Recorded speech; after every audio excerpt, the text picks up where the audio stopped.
Bem-vindos à nossa aula sobre as condições que possibilitaram a vida na Terra. Então, antes de passarmos propriamente a essas condições, há que ter em consideração a posição da Terra no Sistema Solar.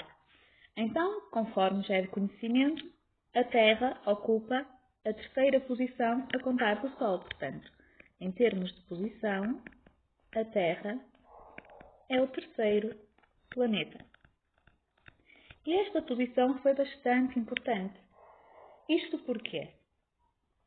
Porque a distância que a Terra tem ao Sol é a distância ideal para criar um conjunto de condições que são fundamentais à vida.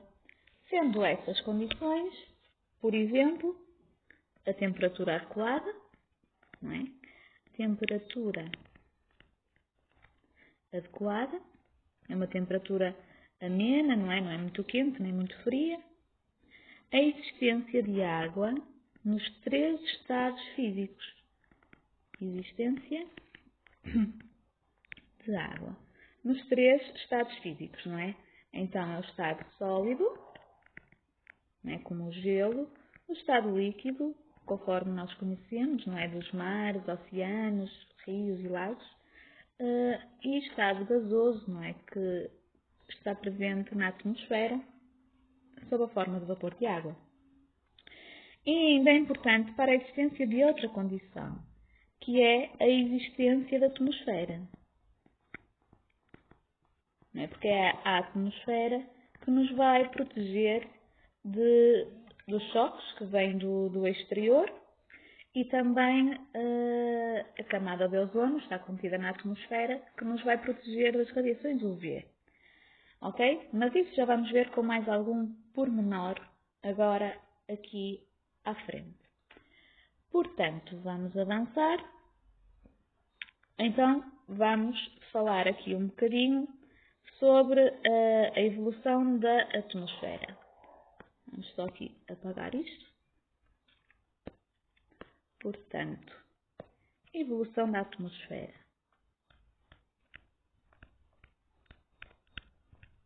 Vocês já sabem que a Terra não existiu sempre exatamente como nós a conhecemos na atualidade.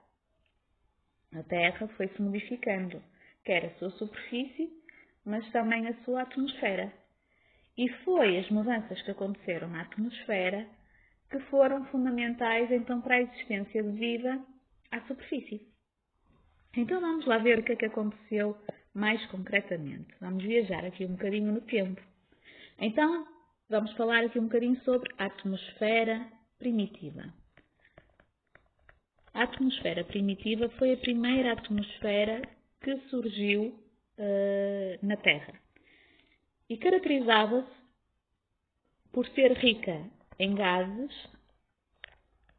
vulcânicos, ou seja, eram gases que eram resultado das erupções vulcânicas que estavam a acontecer na altura na Terra. Nesta altura, a atividade vulcânica era muito intensa. Então, que tipos de gases vulcânicos é que nós tínhamos aqui? Tínhamos o nitrogênio, tínhamos o vapor de água, o vapor aqui H2O, tínhamos o metano e tínhamos também o amoníaco. O amoníaco, deixem-me só pôr direitinho, o amoníaco e tínhamos também o dióxido de carbono. Então, a atmosfera primitiva era rica nestes gases. Estes gases, tirando aqui o nitrogênio e o vapor de água, todos os outros gases têm um efeito muito tóxico. Portanto, não eram as condições ideais para a existência de vida.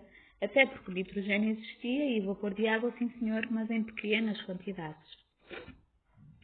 Passado alguns anos, não é? Milhares de anos, aliás, a atmosfera evoluiu. E evoluiu porquê? Porque apareceram nos oceanos os primeiros seres fotossintéticos. Então vamos escrever aqui: aparecimento dos primeiros seres fotossintéticos. Então, O que é que isto possibilitou? Na fotossíntese, a absorção de dióxido de carbono e a libertação de oxigênio. Portanto, isto permitiu, então, a libertação de oxigênio para a atmosfera, ou seja, a nossa atmosfera foi enriquecida com oxigênio. E, por outro lado, houve, então, consumo de dióxido de carbono, ou seja, a atmosfera foi ficando mais pobre em dióxido de carbono. Portanto, começou a aproximar-se um bocadinho mais da atmosfera atual. Também houve outro acontecimento com a libertação do oxigênio, que também foi bastante importante, que foi o aparecimento da camada de ozono. A camada de ozono é formada por átomos de oxigênio, não é? O oxigênio, temos o oxigênio molecular, que é o O2, mas o ozono é o O3. Portanto, com a libertação de oxigênio para a atmosfera, também foi possível aparecer ou formar a camada de ozono, ok? Esta camada de ozono é bastante importante. Porquê? Porque protege das radiações UV ou ultravioletas, ok? Portanto, as radiações UV. E nesta altura, como a vida só existia nos oceanos e se calhar em alguns lagos e rios, porque a água protegia os seres vivos, então possibilitou que os seres vivos começassem a aparecer também na Terra, ok? Aparecimento dos primeiros seres terrestres, não é? Porque a água, antes a água, não é? Quando eles estavam na água, era a água que os protegia destas radiações, mas uma vez que agora existia uma camada protetora na atmosfera, então foi possível os seres invadirem os continentes e tornarem-se, então, seres vivos terrestres. Também foi importante o aparecimento do efeito de estufa. Não é? O efeito de estufa foi importante para manter a temperatura do planeta, não é? Em limites estáveis, não é? Que não seja muito frio nem muito quente, porque senão os seres vivos não conseguiam resistir. Portanto, o aparecimento do efeito de estufa permitiu, não é? Ter uma temperatura amena. A atmosfera atual, então, é o resultado desta evolução que aconteceu, quer a nível químico, quer a nível físico. E isto acontece desde a formação da Terra. Agora, eu queria que analisássemos aqui um gráfico que fala um bocadinho sobre a evolução, então, dos gases na atmosfera. Então, imaginemos que temos aqui este gráfico, ok? E aqui em baixo temos o tempo. O tempo vai ser medido em milhares de milhões de anos. Deixem-me só apagar isto. Portanto, vou pôr aqui tempo. Milhares de milhões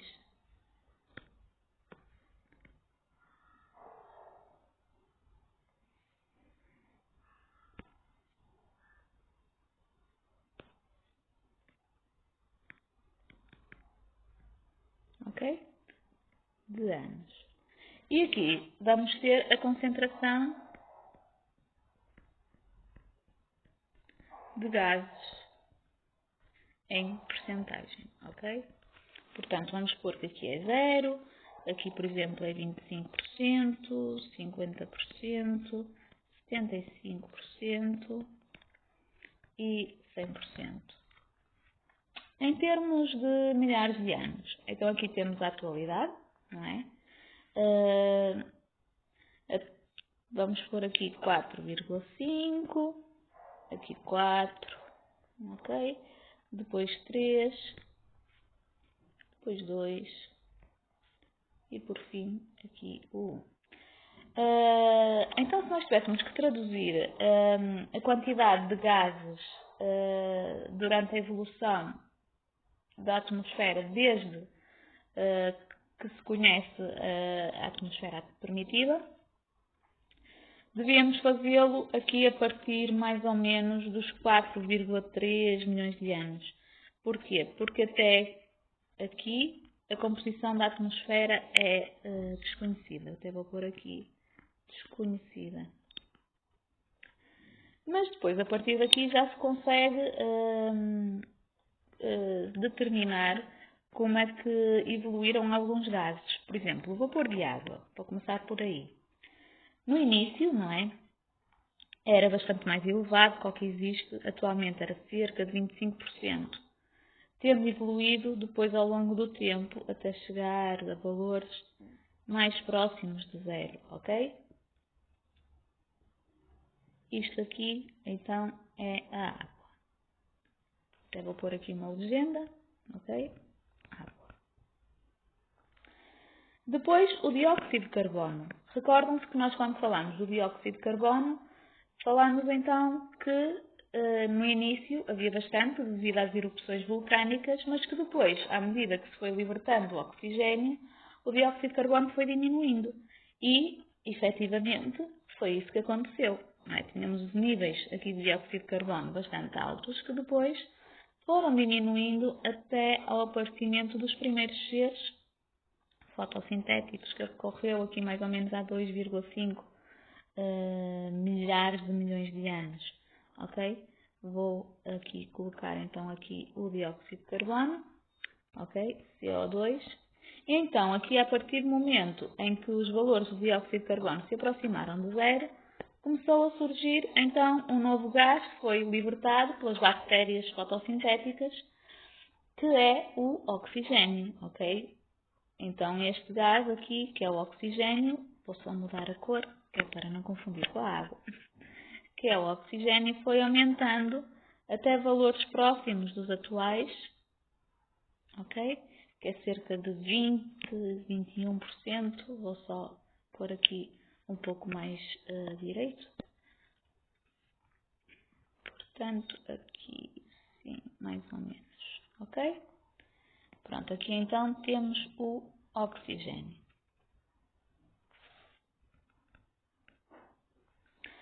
Recordam-se também que nós no início tínhamos uns gases que eram mais tóxicos, não é? Que eram metano e amoníaco, por exemplo. E esses eram os que existiam inicialmente em maior quantidade. Eles existiam aqui em valores próximos dos 100%, ok?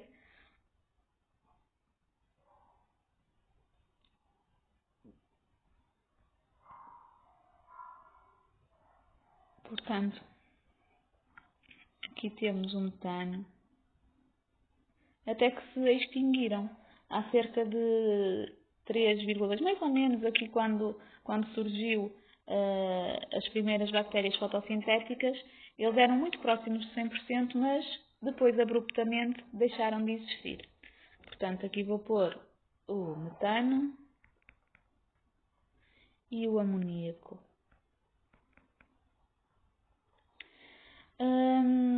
Depois, tudo o que nos sobra aqui é o nitrogênio, não é? Porque o nitrogênio esteve sempre presente, nomeadamente até os dias de hoje, ok? Tudo isto aqui, então, é o nitrogênio, ou se quiserem chamar, também podem chamar azoto atmosférico, ok?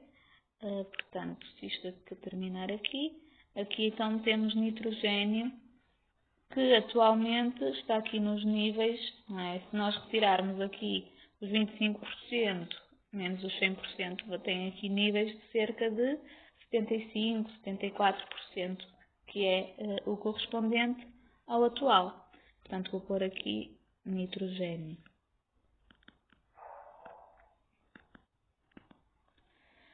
Pronto. Por agora é tudo. Espero que tenha sido útil e aguardo-vos então para assistirem aos próximos vídeos. Bom estudo!